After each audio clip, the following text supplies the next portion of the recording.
Shalom para você, paz e prosperidade. Hoje nós estamos aqui na nossa aula de número 17. Nós vamos falar hoje sobre tentação. Então essas aulas são ministradas aqui na Igreja Batista Shaddai para a Escola Bíblica dos Adultos. E hoje nós vamos falar sobre tentação. O texto que está em 1 Coríntios capítulo 10, versículo 13. Aqui, estou usando essa aqui, a versão Bíblia Viva, que diz assim: lembre-se que as tentações que vocês têm de enfrentar são as mesmas que os outros enfrentam.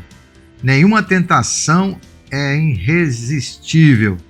Vocês podem confiar que Deus impedirá que a tentação se torne tão forte. Olha aí. Deus impedirá que a tentação se torne tão forte que não possam enfrentar, visto que Ele assim prometeu e cumprirá o que diz. Deus dará a vocês força para suportá-la. Olha aí que coisa extraordinária, né? Deus vai dar força para suportar. Então, a tentação, a gente tem, assim, é uma das doutrinas, né, que a Bíblia fala sobre a tentação. O que é tentação? O que é ser tentado? O que o que a Bíblia fala sobre a tentação? Hoje que nós vamos ver essas coisas aqui, né? Então, olha o que diz em 1 João, que está aí na sua tela. Porque tudo o que há no mundo, a concupiscência da carne, a concupiscência dos olhos e a soberba da vida, não é do Pai, mas do mundo. Então, o pecado entrou no mundo através da serpente, a antiga serpente, Satanás, do qual levou a Eva a cair no pecado, mas Adão também é culpado porque ele estava lá junto com ela e poderia dizer não, né? Então, a síndrome de Adão é a síndrome do homem, é de não tomar as decisões ou não puxar as decisões para si. E depois ainda Adão acusou a mulher. Mas a origem do pecado acontece, logicamente, no céu.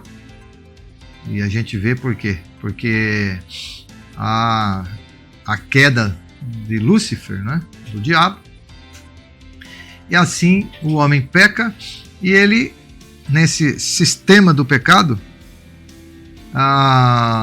Satanás sabe, a carne do homem almeja, e assim o homem vive fugindo, né, ou caindo na tentação. As tentações, elas são de vários níveis, né? E a gente começa com uma criança pequena, quando ela começa a crescer e já os pais, elas não querem mais obedecer aos pais, o pai fala, não faz, ela faz. Você vê que crianças desde 8 meses, 1 ano, ele já tem sua personalidade. E muitas vezes elas fazem e agem erradamente, né? E a tentação é como se fosse um doce oferecido na mão da criança. E aqui o texto de João nos diz isso. Então, os 3 pecados básicos do homem são resultado de querer gozar, possuir e fazer coisas, que deriva basicamente de 3 pontos, né? A tentação: a carne, os olhos e a soberba da vida. Então, a tentação, ela vai estar direcionada para nós em relação à nossa carne. Então, a nossa carne sempre ela vai ser tentada. O que a carne quer, né? A carne quer. Então, você, por exemplo, a bebida, bebe, quer mais beber. Comida, comer. Sexo, desenfreado. Então, assim, tudo que é demais é ruim.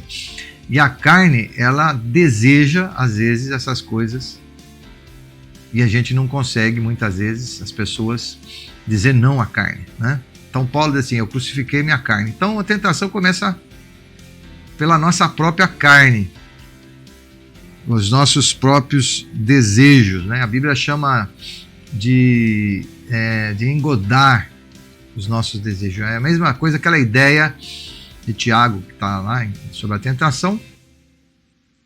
A ideia é que você vai pescar e você coloca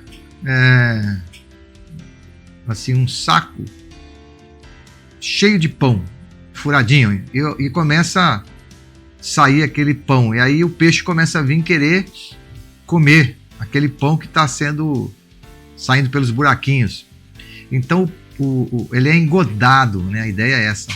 O peixe é engodado pela sua vontade de comer. E quando ele percebe, ele cai no anzol. Então a carne tem esse desejo. Os olhos.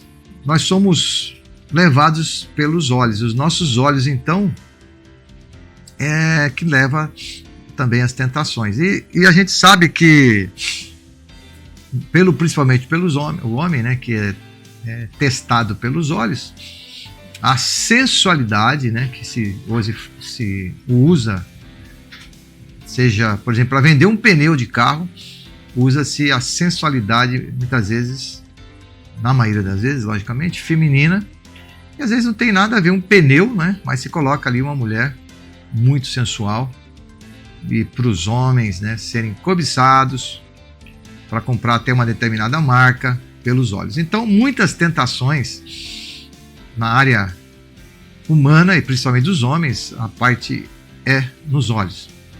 Então, a sensualidade feminina é hoje bem explorada nesse sentido, na máquina da propaganda, ou às vezes a própria mulher mesmo, né? No sentido de querer vender algum tipo de produto. Então usa-se a sensualidade, onde que os homens acabam pelos olhos, né? Sendo atraídos. Mas os olhos é a atração realmente da tentação. E a soberba da vida, né? A soberba da vida. Então essas áreas mencionadas aqui, que nós vemos, são pecados básicos que são 3 áreas da nossa vida. E essa soberba da vida, que é mencionada também no texto, é essa condição que o homem almeja, né? De poder, de usufruir de uma vida e passar por cima das outras pessoas, né? Porque ele não pensa muito. Então, essa soberba da vida. Então, são 3 áreas: a carne, os olhos e a soberba da vida. Qual é a causa da tentação? Em Tiago diz assim: ninguém sendo tentado, diga, de Deus sou tentado. Porque Deus não pode ser tentado pelo mal. E ninguém tenta. E a ninguém é tenta. Mas cada um é tentado quando é atraído, engodado pela própria concupiscência. A causa que nos leva a ser tentados não é Deus que nos leva à tentação. Deus nos dá a prova. Então, às vezes, nós somos provados, até como fogo, para mostrar a nossa fé. Às vezes pode ser um desemprego, uma doença, mas o tentador é Satanás. Deus não é tentador. Deus ama os seus filhos, ele corrige os seus filhos e açoita. E a Bíblia diz que a correção de Deus não é muito fácil, né? Mas essa ideia de ser Deus o tentador não é verdade. Então, agora, como é que nós somos atraídos? A nossa carne, os nossos olhos, a concupiscência do mundo. O que é a concupiscência do mundo? É o desejo forte. Então, um desejo incontrolável na nossa natureza humana que nos leva à queda, nos leva a cair na tentação. E aquilo que eu acabei de dizer para você, né? Você que está me ouvindo, né? Meu ouvinte, quando é tentado, é atraído, é engodado. Essa palavra engodado é aquela que eu acabei de dizer, né? Que você usa lá uma goda para você atrair o peixe, que eu acabei de dizer aqui um pouquinho, né? Que é a condição lá de colocar aquela comida para o peixe. Então o peixe ele é atraído por essa comida e que leva à morte dele. Então, ninguém sendo tentado diga de Deus sou tentado. Então as pessoas dizem assim, eu fui tentado, né? E as coisas são difíceis, a carne é fraca. A verdade, a carne é fraca, mas aquele que cuida de nós para a gente não cair na tentação é muito mais forte. Agora, nós caímos por quê? Porque o nosso desejo, nossa concupiscência, como diz o texto ali, é maior do que a ideia que você tem de um Deus que cuida de você. O próprio Jesus Cristo foi tentado, né? O próprio Jesus, ele foi tentado. Eu estive lá em Israel e numa dessas vezes que eu estive lá, eu vi lá onde a montanha, né, que Jesus subiu e após tentação, né? Ou pós-tentação, ou durante a tentação. Mas assim, Mateus 4:1 diz assim, então Jesus foi conduzido pelo Espírito Santo ao deserto para ser tentado pelo diabo, depois de jejuar 40 dias e 40 noites. Então, Jesus está enfraquecido por causa desse jejum que ele está fazendo. O ministério dele vai começar. E nós sabemos que o ministério de Jesus, para começar, tinha que começar com os 30 anos, porque era a condição que tinha, né, na época, de um sacerdócio. E Jesus, então, ele fica nesse jejum, está enfraquecido, sem os alimentos, e o Satanás, então, em espírito, leva, né, essa ideia de Jesus ser conduzido nesse deserto, nessa montanha que eu falei para vocês, que eu já estive ali, né, e vi ali o lugar onde Jesus passou por essa luta. Então Jesus foi levado após o batismo. Então o ministério de Jesus começa o seguinte, João Batista o batiza e diz assim, eis uma voz que veio do céu, disse, esse é meu filho amado. Então essa voz é uma voz da confirmação de Deus, que as pessoas tinham que ouvir.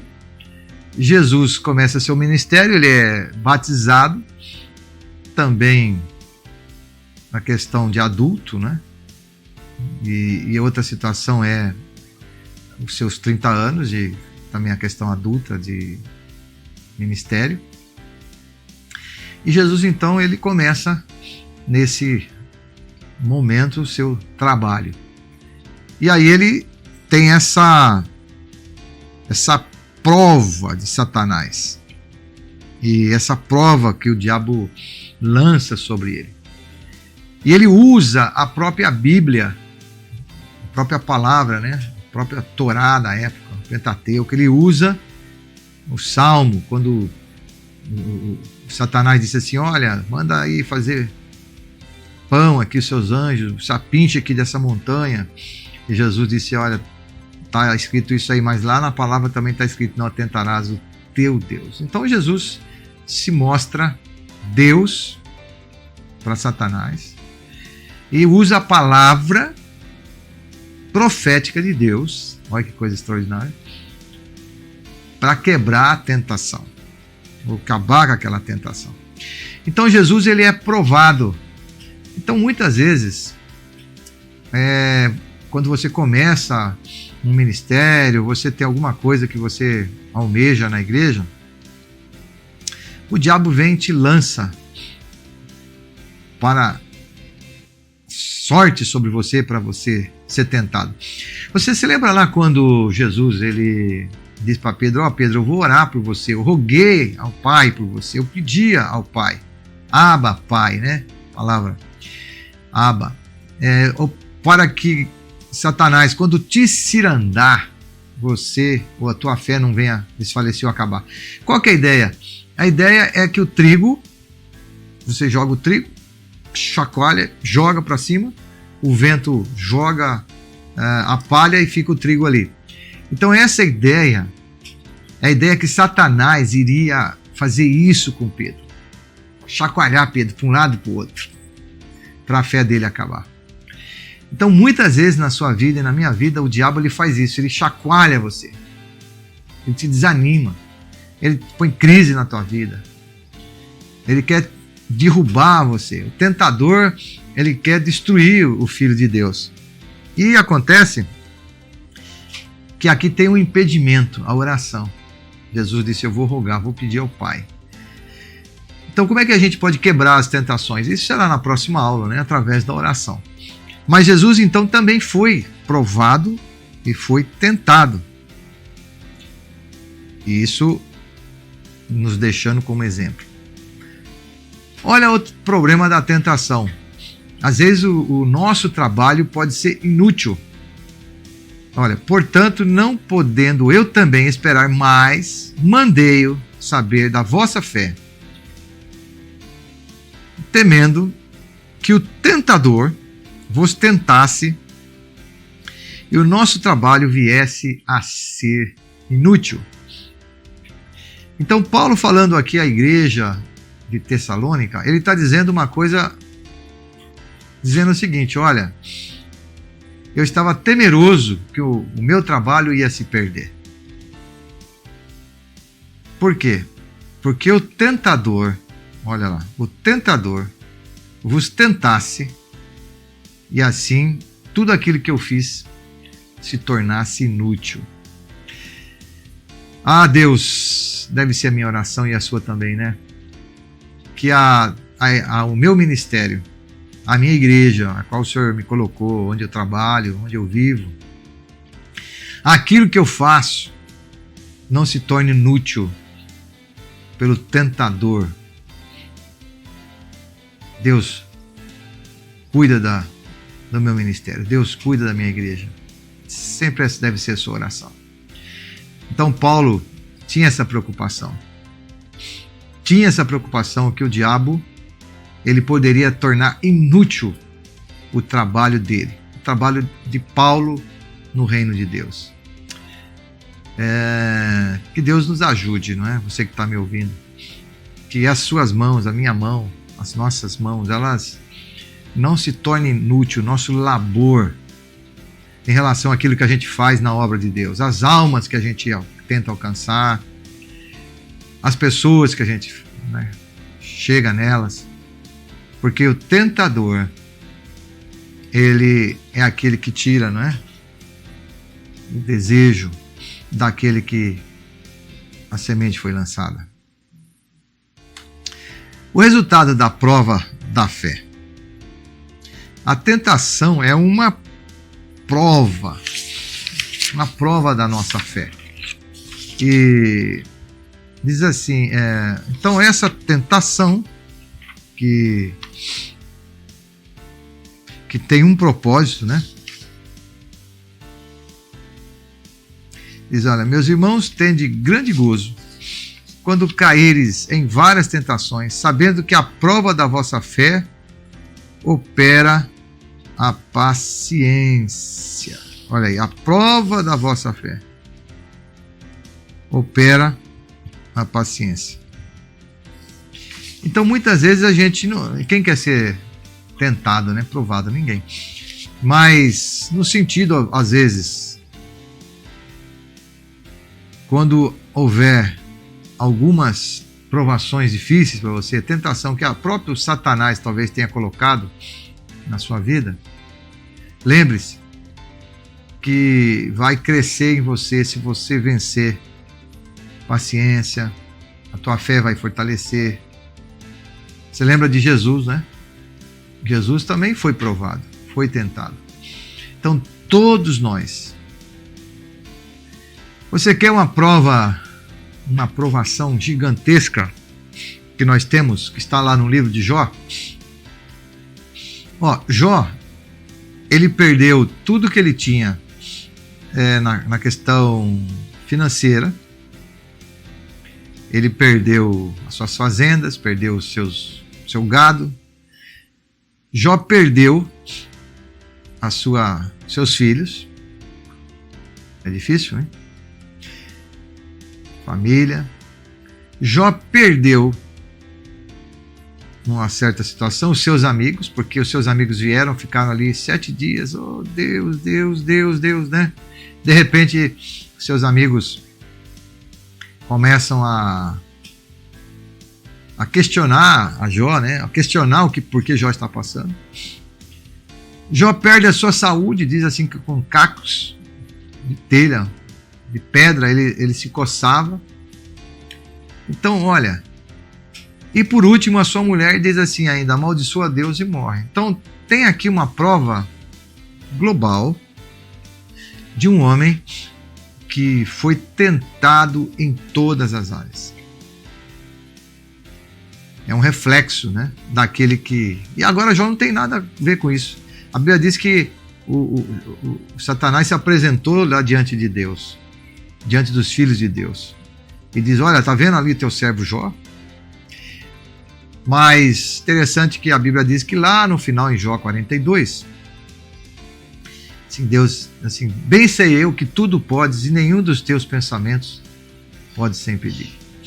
Bem sei eu que tudo podes. Jó sabia que Deus podia tudo.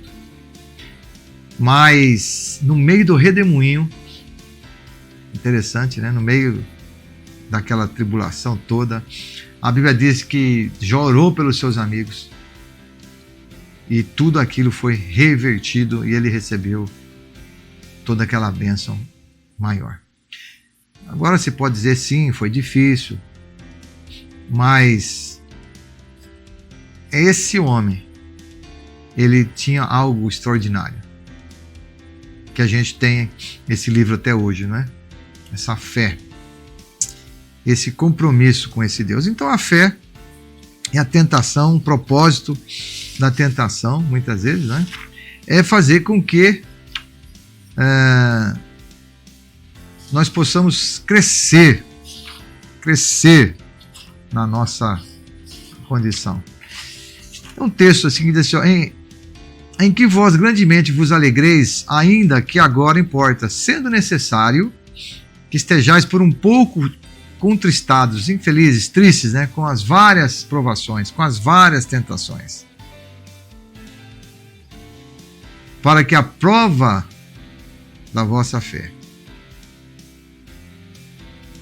muito mais preciosa do que ouro, para que perece, é a prova pelo fogo, e enche em louvor a honra e a glória e a revelação de Jesus Cristo. 1 Pedro capítulo 1, versículos 6 e 7. Alegrei quando vocês estiverem passando por uma provação ou por uma tentação. Sabe por quê? Porque se você está sendo provado, é porque Deus te ama e o Satanás quer se livrar longe, né? Levar longe. Sexta coisa aqui para a gente estarmos pensando aqui na nossa final de aula, né? É o encorajamento quando tentado. Lá na carta de Coríntios diz assim, ó, não veio sobre vós tentação senão humana. Então quando você fala assim, nossa, a minha carne é fraca, eu não aguento, olha, não veio sobre vós tentação humana. Ah, eu vou desviar da igreja, porque... Não veio sobre vós tentação sobre humana. Ah, mas eu caí num pecado. Não veio sobre vós tentação senão humana. Mas fiel é Deus, que não nos deixará sermos tentados, ou ser tentado, acima do que podeis. Olha aí. Mas antes, com a tentação, dará também o escape para que possais suportar. Então, não veio sobre vós tentação que você não possa resistir. Você já viu falar assim, cada um recebe aquilo que pode aguentar? Deus sabe a sua condição. Deus sabe das suas fragilidades humanas, né? Então, se veio uma tentação sobre-humana, não é verdade. Então, pense que você, mesmo sendo tentado, você pode suportá-las. Você pode desviar do mal, você pode desviar do caminho perverso, você pode realmente ser vitorioso. Então eu tenho para você sim uma palavra de ânimo, né? Uma palavra de encorajamento quando você é tentado. Você tem um Deus que está ali prontinho para te ajudar. Agora, você não pode ir num caminho, e nesse caminho onde você vai, você de encontro com o diabo, né? De encontro com Satanás. A tentação você vai realmente escolher o caminho errado. Então alguém nos conhece. Alguém te conhece. Essa pessoa, ele promete alguma coisa, né, para aqueles que são tentados. Então diz assim, porque não temos nós um sumo sacerdote. Quem é esse sumo sacerdote? É Jesus, né? Que não possa se compadecer das nossas fraquezas. Você lembra que eu falei que Jesus, ele passou pela tentação? Porque ele sabia, ele tinha que passar. Ele tinha que passar e suportar para dizer que você e eu podemos também vencer. Ele se compadece das nossas fraquezas. Porém, um que, como nós, em tudo foi tentado. Em tudo, tá vendo? Mas sem pecado. Ele não pecou. Cheguemos, pois, com confiança ao trono da graça. Então, há uma graça, há um trono onde o Senhor, ele está lá te esperando. Quem é esse sumo sacerdote? Lá no Velho Testamento, o sumo sacerdote, ele entrava lá uma vez por ano para apresentar um sacrifício lá no templo, pedindo perdão para as pessoas, pedindo perdão para a nação. E em certo momento eles pegavam lá um bode, né, e orava, transferia o pecado de todos com aquele bode, uma bode emissário, e mandava para o deserto. Agora, esse sumo sacerdote, ele tinha que pedir perdão para ele mesmo, ele tinha que fazer um sacrifício para ele mesmo, pedindo perdão por ele, e depois ele pedia perdão para a nação e para aqueles que chegavam ali. Mas Jesus não, ele não precisa pedir perdão para ele. É o da linhagem sumo sacerdote, lá da linhagem de Melquisedeque. Sem genealogia, sem começo e sem fim. Então, Jesus é esse sumo sacerdote que não pecou. Então, devemos chegar confiados nesse trono da graça para que possamos alcançar misericórdia e se achar graça, a fim de sermos ajudados em tempo oportuno. Então, depois da tentação, os anjos do Senhor desceram e socorreram Jesus. Depois das provações, das lutas, o próprio Jesus vai te socorrer. O próprio Jesus vai te ajudar. Tenho certeza disso. Próxima aula, vamos falar sobre a vitória sobre a tentação. Como vencer. Shalom para você. Deus te abençoe. E se você quiser nos acompanhar, nossa igreja está aí no YouTube, né? Você se inscreva aí nos canais, por favor. Passa para os amigos, faça um like. E nós temos aí sempre o desejo de promover o Evangelho e o Reino de Deus. Deus te abençoe. E que Deus cuide, não é? De todas as suas necessidades. Shalom. Fique em paz, em nome de Jesus.